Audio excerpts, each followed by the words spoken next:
This is a SIG 550.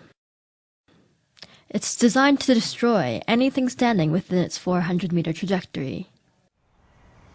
And there are over 500,000 of them kept in Swiss homes. Guns and shooting are a strong Swiss tradition. Basic military training is mandatory for young men, and afterwards they're required to keep their weapon at home. Mark Heim is the Ticino representative for the lobby group Protel.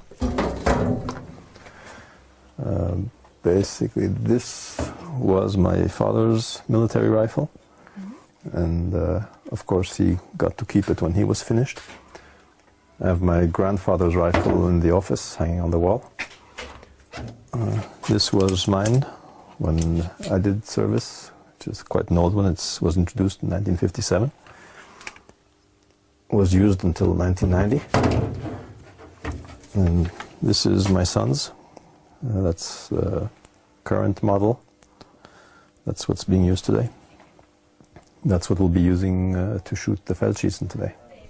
The Feldschießen, or Tiro Federale in Campagna as it's known in these parts, is an annual Swiss event, and it's also the largest shooting festival in the world. Roughly 200,000 people come out to target practice all across the country. Ammunition is provided by the government. Heim goes regularly to this range, and it's often a family affair. It was organized by the government to have a very high state of readiness for the Swiss military and population. The target has always been that within 24 to 48 hours, Switzerland could mobilize a pretty large army, I mean, even by European standards.